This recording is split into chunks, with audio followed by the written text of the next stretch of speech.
నుండి నిన్ను ఆదుకొనుగాక. ఆయన నీ నైవేద్యములన్నింటినీ జ్ఞాపకం చేసుకొనుగాక, నీ దహన బలులను అంగీకరించునుగాక. నీ కోరికను సిద్ధింపచేసి నీ ఆలోచన యావత్తును సఫలపరచునుగాక. యెహోవా, నీ రక్షణను బట్టి మేము జయోత్సాహం చేయుచున్నాము. మా దేవుని నామమును బట్టి మా ధ్వజము ఎత్తుచున్నాము. నీ ప్రార్థనలన్నీ యెహోవా సఫలపరచునుగాక.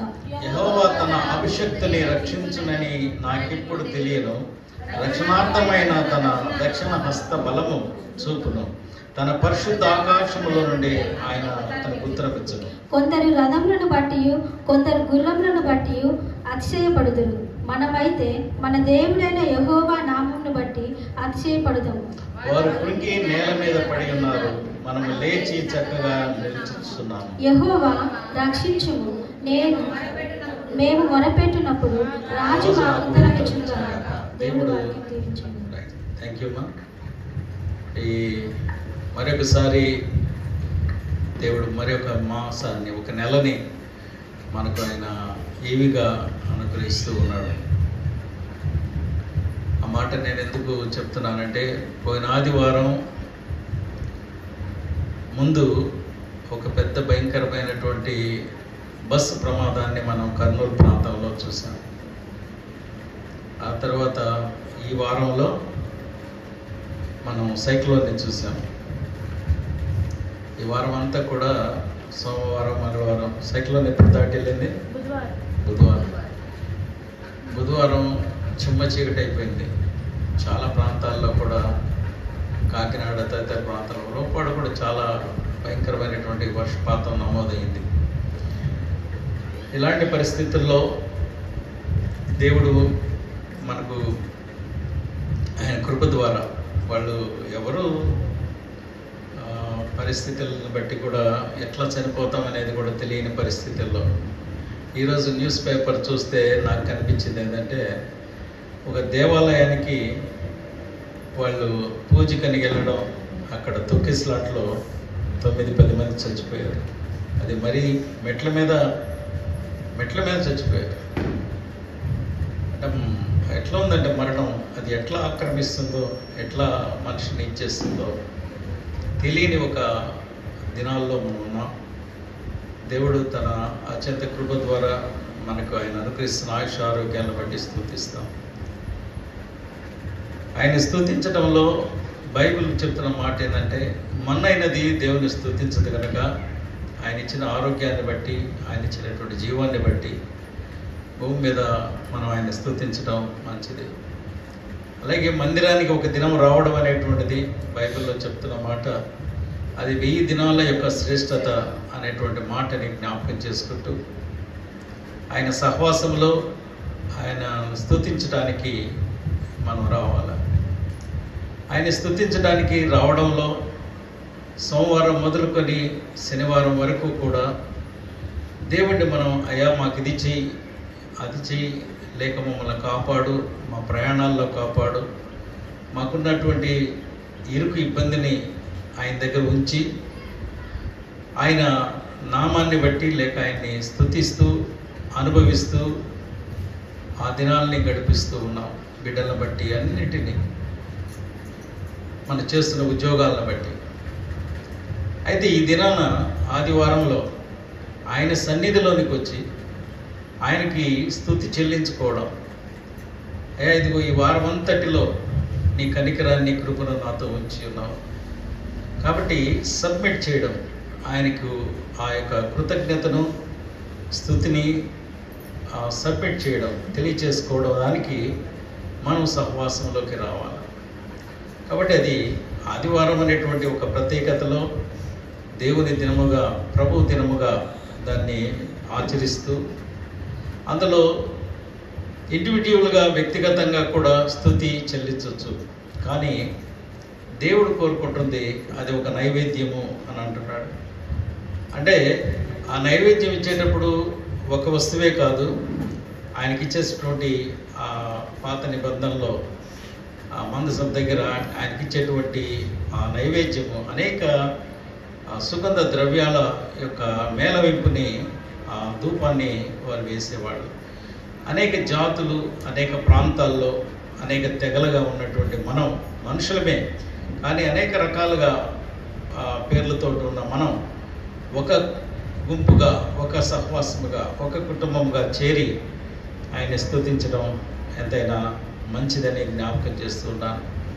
దేవుడు మనకిచ్చినటువంటి ఈ సియోను ఫెలోషిప్ను బట్టి కూడా దేవుని స్తుతిస్తూ ఉన్నాను. క్రీస్తునందు ప్రియమైన వాళ్ళరా, ఈరోజు సహోదరి అనిత చదివిన బైబిల్ భాగంలో నుండి స్తుతి ఆరాధనలో నేను 5వ వచనాన్ని ప్రత్యేకించి జ్ఞాపకం చేస్తూ ఉన్నాను. యెహోవా నీ రక్షణను బట్టి మేము జయోత్సాహము చేయుచున్నాము, మా దేవుని నామమును బట్టి మా ధ్వజము ఎత్తుచూ ఉన్నాము. నీ ప్రార్థనలన్నీ యెహోవా సఫలపరచునుగాక. ఈ మాటని కీర్తనకారుడు రాస్తూ ఉన్నాడు. నేను ఈ సంవత్సరంలో మీకు ఇచ్చినటువంటి క్యాలెండర్లలో 6 పేపర్లు ఉన్నాయి. 5 పేపర్లు చుట్టేసాం, 6వ పేపర్లో ఉన్నాం. అంటే ఈ నెల వచ్చే నెల 6వ పేపర్. ఈ 6వ పేపర్లో నిన్న ఎవరైతే క్యాలెండర్ తిప్పారో ఆ క్యాలెండర్ తిప్పిన దాంట్లో పైన ఉన్నటువంటి మాట ఏంటంటే, యెహోవా నీ రక్షణను బట్టి మేము జయోత్సాహము చేయుచున్నాము. ఎంతమంది చదివి ఉంటారు దాన్ని? ఎంతమంది చదివారు? Thank you. అది గాడ్ బ్లెస్ యూ. అంటే ఆ పెద్ద, అంటే రోజుకొక వచనాలు ఉన్నాయి, కానీ ఆ వాక్యాన్ని నేను ఈరోజు నేను తీసి చదువుతూ ఉన్నప్పుడు థ్యాంక్ యూ మా నేను తీసి చదువుతూ ఉన్నప్పుడు నేను అనుకున్నాను, ఖచ్చితంగా దీని మీద నేను ఏదైనా ఒక స్తుతి ఆరాధనలో నేను మాట్లాడాలని. అందుకని ఈ వచనాన్ని నేను జ్ఞాపకం చేస్తూ ఉన్నాను. యెహోవా నీ రక్షణ బట్టి మేము జయోత్సాహము చేయుచున్నాము, మా దేవుని నామమును బట్టి మా ధ్వజము ఎత్తుచు. కాబట్టి ఆయన నామము మనకు రక్షణ ఇచ్చే నామం. ఆయన నామం ఈ నవంబర్ వచ్చింది అని అంటే అందరిలో కూడా ఆ క్రిస్మస్ యొక్క స్వింగ్ స్టార్ట్ అవుతుంది. ఇక మొదలు పెడతారు. మీరే కాదు, ఈ ఆర్గనైజేషన్స్ అన్నీ కూడా ఇప్పుడు మాలాంటి సంస్థ, మా దగ్గర నేను చేస్తున్న సంస్థలు లాంటివి, వాళ్ళకి టైం ఉండదు. ఎవరి పనులు వాళ్ళకి ఉంటాయి కనుక, ఎవరి చర్చెస్ వాళ్ళకి సహవాసాలు ఉంటాయి కనుక ఆర్గనైజేషన్ వర్క్ త్వరగా ముగించుకుంటారు. కాబట్టి ఈ మాసంలో ఆయన రక్షణను గురించి ప్రత్యేకించి నేను జ్ఞాపకం చేస్తున్నాను. యేసు అనేటువంటి మాటకు అర్థము తన ప్రజలను వారి పాపముల నుండి ఆయనే విడిపించును కనుక ఆయనకు యేసు అనే పేరు పెట్టి, మీ అందరికి బాగా నోటెడ్ అయినటువంటి మాటలు. కాబట్టి యేసు అనేటువంటి నామం, యెహోవా నీ రక్షణను బట్టి మేము జయోత్సాహము చేయించు ఉన్నాము. సో అనగా ఏంటి ఈ జయ ఉత్సాహం అని అంటే, ద డెలివరెన్సీ ఆఫ్ ద సిన్, పాపము నుండి మనల్ని విడుదల చేసినటువంటి విధానం, ఆ విడుదల ఇవ్వడం. ఏంటి రక్షణలో ఉన్నటువంటి ఆ ప్రాముఖ్యతమైనటువంటి మాట ఏంటంటే, రక్షణ దేనికి అంటే, ఒకప్పుడు దేవునికి దూరమైనటువంటి మనం, పాపంలో ఉన్నటువంటి మనం, ఇదిగో ఆ పాప క్షమాపణను యేసు క్రీస్తు ప్రభు ద్వారా నీకు నాకు అనుగ్రహించబడింది. కాబట్టి ఈ క్రిస్మస్లో ప్రాముఖ్యంగా మనం యేసు అనేటువంటి మాట, యేసు అనేటువంటి పేరు, అది భూమి మీద మనుషులు ఏర్పరిచిన పేరు కాదు. బైబిల్ ప్రకారం మనం చూస్తే గాబ్రియల్ దూత ఆ మరియమ్మతో మాట్లాడి, ఇదిగో నీ గర్భంలో నుండి ఒక కుమారుడు జన్మిస్తాడు, ఆయన పేరు యేసు అని చెప్తాడు. ద నేమ్ ఇట్ సెల్ఫ్, అది ఎక్కడి నుంచి వచ్చిందంటే ఫ్రమ్ ద హెవెన్. దేవునికి స్తోత్రం. పరలోకం నుండి వచ్చింది. పరలోకం నుండి భూమి మీదకి వచ్చిన ఈ పేర్లు 2 పేర్లు.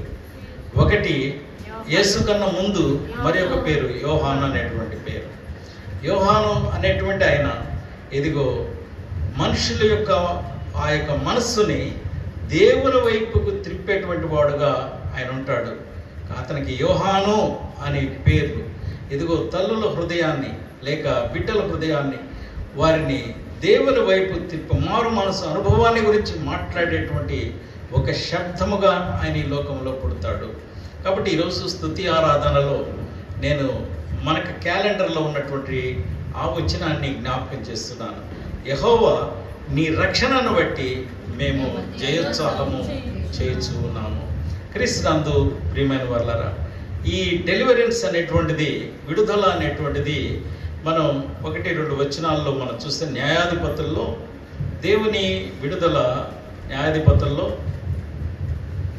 7వ అధ్యాయము 20వ వచనాన్ని చూద్దాం. అట్లు ఆ 3 గుంపుల వారు బోరలను ఊదుచు, న్యాయాధిపతులు 7వ అధ్యాయం. అవునండి. అట్లు ఆ 3 గుంపుల వారు బూరలు ఊదుచు ఆ కుండను పగలగొట్టి ఎడమ చేతులలో దివిటీలను, కుడి చేతులు ఊదుటకు బూరలు పట్టుకొని యెహోవా ఖడ్గము, గిద్యోను ఖడ్గము అని కేకలు వేసిరి. సో ఇక్కడ మనం గమనించాల్సిందంటే యెహోవా ఖడ్గము, గిద్యోను ఖడ్గము అంటే పాపమును లేక మిద్యానీయుల మీద గిద్యోను పొందినటువంటి ఆ విజయాన్ని జ్ఞాపకం చేస్తున్నాను. ఆ జయోత్సాహము అంటే ఆ ట్రిప్ ఆఫ్ ద విక్టరీ, ఆ యొక్క విజయం యొక్క ఉత్సాహం ఏంటంటే, ఇదిగో దేవుని ఖడ్గము, ఇదిగో గిద్యోనుతో ఉన్నటువంటి ఖడ్గం, గిద్యోను యొక్క ఖడ్గం. కనుక దేవుడు ఆ ముందు మనం చూస్తాం, ఆ గిద్యోను మిద్యానీయుల మీదకి వెళ్ళేటప్పుడు వాళ్ళని నేను గెలవగలనా అని అన్నట్టు ఆలోచనలో ఉన్నప్పుడు అక్కడ 2 మనుషులు కలగంటారు. ఆ కళ భావన ఎవరికి చెప్తాడు?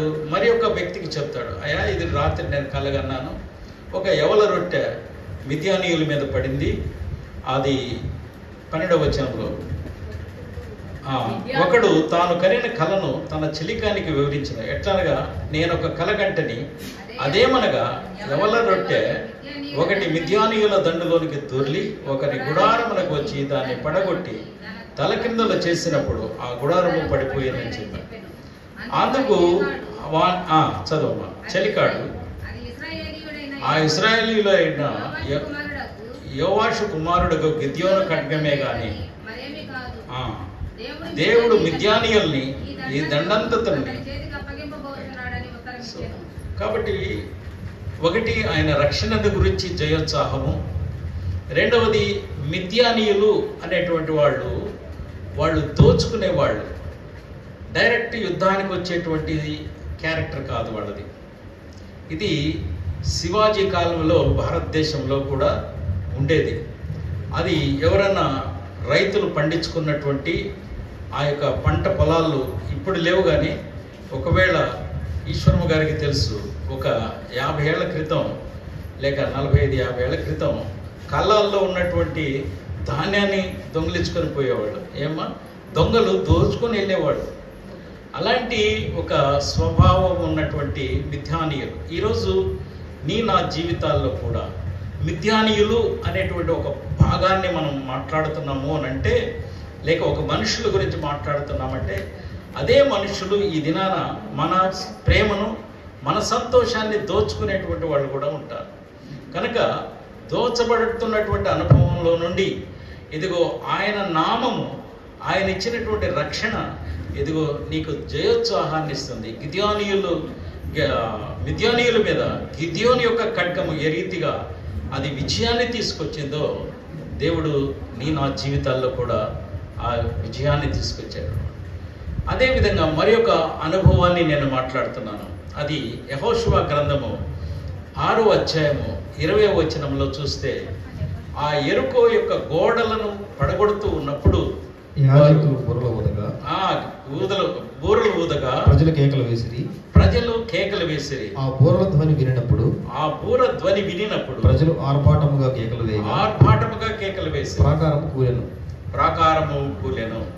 కాబట్టి ఇక్కడ యెరికో యొక్క శపితమైనటువంటిది, దానిని ప్రతి ఆపోజిట్, ప్రతి విరోధమైనటువంటిది, బైబిల్లో మనకి ఒక గొప్ప వాగ్దానం, నీకు విరోధమైన ఏ ఆయుధము వర్తిల్లదు. ఈరోజు ఆయన నామములో, ఆయన మనకిచ్చినటువంటి రక్షణలో నిన్ను దోచుతున్నటువంటి వారిని నువ్వు విజయంతో తీసుకొని వచ్చేటటువంటి యెహోవా ఖడ్గము నీతో ఉంది. అదే రీతిగా ఈరోజు మరి ఒక ఆలోచన ఏంటంటే, ఆ యొక్క యెహోషువ గ్రంథంలోని మాట, యెరికో అనేటువంటిది ఒక శపితమైనటువంటిది. అలాంటి దాన్ని ఇదిగో ఎంతో ఆ ప్రాకారాలు ఎత్తువైనటువంటిది, దాన్ని జయించగలిగినటువంటిది. ఈరోజు అనేక సంవత్సరాలుగా నీకు విరోధముగా ఉన్నటువంటి దేనినైనా కూడా ఇదిగో ఆయన నామము యొక్క స్మరణ, ఆయన కేకలు వేయడం ద్వారా ఇదిగో ఏక మనసుతో ఎప్పుడైతే ఆయన్ని స్తుతిస్తూ ఉన్నారో వాళ్ళు, ఆ యొక్క ఎరుకో యొక్క గోడలు అమాంతం కూలిపోయింది. మీకు నేను ఇటీవల కాలంలో ఆ యొక్క జియాలజిస్టులు ఏం చేశారంటే, అవి నెట్టితే పడ్డాయా, ఒకేసారి కూలియా, ఏదైనా యంత్రాల ద్వారా నెట్టేశారా అనే పరిశోధన చేసినప్పుడు అవి ఏకదం ఒకేసారి అవి కూలిపోయినాయి అని సైంటిస్టులు ఈ మధ్య డిక్లేర్ చేశారు. వాళ్ళు భూగర్భ దాన్ని ఏమంటారు, పురావస్తు శాస్త్రం సంబంధించినటువంటి వాడు. కనుక ప్రియులరా, ఇది నా ప్రభులో జ్ఞాపకం చేస్తున్న మాట, ఆ యొక్క 20వ అధ్యాయంలోని 5వ వచనాన్ని మరొకసారి మనం చదువుతున్నప్పుడు, నీ రక్షణను బట్టి చేయొచ్చు. కాబట్టి ముందు ఆయన మన పాపముల నుండి మనల్ని విడుదల చేసినటువంటి వాడు, నిన్ను, నీ మనసుని, నీ యొక్క ఆలోచనని, నీ సంతోషాన్ని దోస్తున్నటువంటి మనుషుల్లో నుండి ఆయన నీకు విజయం ఇచ్చేటటువంటి వాడు. కొంతకాలముగా ఇదిగో నీకు అడ్డంకుగా ఉన్నటువంటి పరిస్థితుల్ని, శాపాలను ఆయన విరగొట్టేటువంటి వాడు. అతి ప్రభుని జ్ఞాపకం చేసుకుందాం. రెండవ మాట ఇక్కడ మనకు కనిపిస్తున్నటువంటి మాట ఏంటంటే, మా దేవుని నామము బట్టి మా ధ్వజము ఎత్తుతూ ఉన్నాము.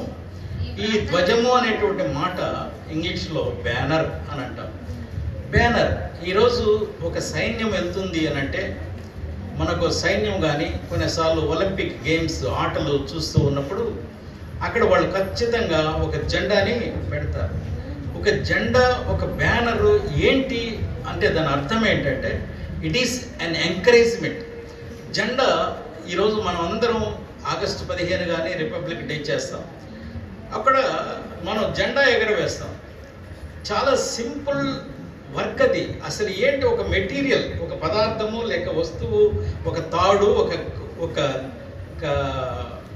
గుడ్డ, అది దాన్ని ఎగరేసడం అనేటువంటిది ఏంటి అని అంటే, ఇదిగో ఆ యొక్క బ్రిటిష్ వారి యొక్క బానిసత్వంలో నుండి ఇదిగో మనల్ని విడుదల చేసినటువంటి ఆ సంతోషాన్ని, ఆ రెపరెపలాడుతున్నటువంటి జెండాని, ఆ బ్యానర్ని మనం చూస్తూ ఉన్నాం. ఆ బ్యానర్కి మనం సెల్యూట్ కొడుతున్నాం. ఎందుకు సెల్యూట్ కొడుతున్నాం అంటే, జయోత్సాహాన్ని చూపిస్తున్నటువంటిది. ఈరోజు ఏమిటి ఆ బ్యానర్? ఈరోజు ఆ సిలువ. ఇక్కడ ఆ బ్యానర్లో మనకి 3 రంగులు ఉన్నాయి. మనకి జెండాలో 3 రంగులు ఉన్నాయి. కాషాయ వర్ణం, తెలుపు, ఆకుపచ్చ. వాటిలో చెప్పాలా? కాషాయ వర్ణం దేనికి సాదృశ్యం అమ్మా? టీచర్ త్యాగానికి. తర్వాత తెలుపు సమాధానానికి, గ్రీన్ నేచర్, తర్వాత పోరాటానికి కూడా అది గ్రీన్ అనేటువంటిది. సో ఆ 3 రంగులు మనల్ని ఇన్స్పైర్ చేస్తున్నాయి. ఆ రంగులు పింగళి వెంకయ్య గారు దాన్ని రూపొందించినప్పుడు ఆ కలర్స్ మనకి ఇన్స్పిరేషన్ ఇస్తూ ఉన్నాయి. ఆ జెండా ఎంకరేజ్మెంట్ని ఇస్తూ ఉంది. ఆ కలర్స్ మనకి ఇన్స్పిరేషన్ ఇస్తూ ఉంది. ఆ ఇన్స్పిరేషన్ ఏంటంటే, టు ప్రొటెక్ట్ అవర్ కంట్రీ, మన దేశాన్ని మనం కాపాడాలా అనేటువంటి ఒక ప్రొటెక్షన్ ఇస్తూ ఉంది, ఆ ఇన్స్పిరేషన్ ఇస్తూ ఉంది. ఈరోజు ఆ యొక్క బ్యానర్ ఏంటి అని అంటే, సిలువ మనది. ఆ సిలువలో నీకు కనిపిస్తున్నది ఒకటి రక్తము, ఆ రక్తంతో పాటి నీరు. What is the colours of the gods banner? దేవుని యొక్క ఆ సిలువ బ్యానర్ యొక్క ఆ యొక్క ఇన్స్పిరేషన్ ఏంటంటే, ఒకటి రక్తము, ఆ రక్తంతో ఉన్నటువంటి నీరు. నీరు అనేటువంటిది కారేటువంటిది, నీరు అనేటువంటిది కారిపోతూ ఉంటుంది.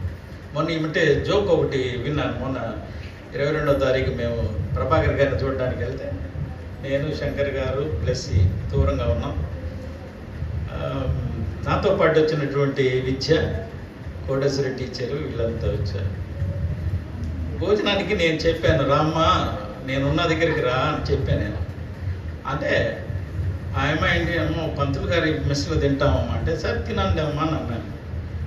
అని తర్వాత చెప్తుంది, ఏంటన్నా వాడు బీరకాయ కూర వేస్తే ఏడ పోస్తే ఆడ గారుతుంది. బీరకాయ కూర అంతా నీరుగా ఉంది, ఆ నీరు అంటే కారిపోయేటువంటిది. ఇట్స్ ఇస్తర్లో వేసింది, అక్కడికెక్కడికో కారిపోతుంది. ఇంక అన్నం తీసుకెళ్ళి ఆనకట్టేసుకున్నాను అన్న, అంటే కారిపోతుంది. ఈరోజు వాటర్ దేనికి సింబల్ అంటే ఒక ప్రవాహం, దూరం అది ప్రవహించేటువంటి ఒక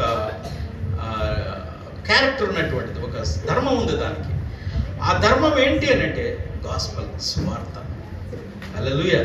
సో ఆ ధర్మం ఏంటి అని అంటే ఆ కలర్ మనకు ఒక ఇన్స్పిరేషన్. ఆ కలర్స్ ఏంటంటే it's a blood and water. ఈరోజు ప్రభులో జ్ఞాపకం చేస్తున్నాను, క్రీస్తునందు ప్రియమైన వాళ్ళరా, ఈ బ్యానర్ యొక్క పవర్ ఏంటంటే, ఆ బ్యానర్ యొక్క పవర్ ఏంటంటే సమూయేలు మొదటి గ్రంథములో 17వ అధ్యాయంలో 45వ వచనాన్ని మనం చూసినప్పుడు దావీదు నువ్వు కత్తియు ఈటెయు బల్లెమును ధరించుకొని, ఏం ధరించాడు? కత్తియు ఈటెయు బల్లెం ఇవన్నీ ధరించుకొని నా మీదకి వస్తున్నావు. అయితే నువ్వు తిరస్కరించిన ఇశ్రాయేలీయుల సైన్యములకు అధిపతియగు యెహోవా పేరట ఆయన నామములో నేను నీ మీదకి వచ్చుచున్నాను. అది that is our power, that is our banner, that is the name of the God. దేవుని యొక్క నువ్వు ఎన్నో రకాలైనటువంటి సామాగ్రితో నా మీదకి వస్తున్నావు, కానీ నువ్వు తిరస్కరించినటువంటి ఆ నామంతో నేను వస్తున్నాను. అది ఎవరంటే అలా సైన్యములకు అధిపతికి యెహోవా అనే నామంతో నేను వస్తున్నాను. అంటే సైన్యములకు అధిపతికి యెహోవా అనే మాటని నేను మీతో సమూయేలు మొదటి గ్రంథంలో హన్నా లైఫ్లో నుంచి ఇట్స్ వన్ అవర్ రిడీమర్, ఆయన విమోచించేటువంటి వాడు. కనుక ఈ కలర్స్ని బట్టి, ఈరోజు బ్యానర్ని బట్టి కూడా మనం దేవుని స్తుతిస్తూ ఉన్నాం.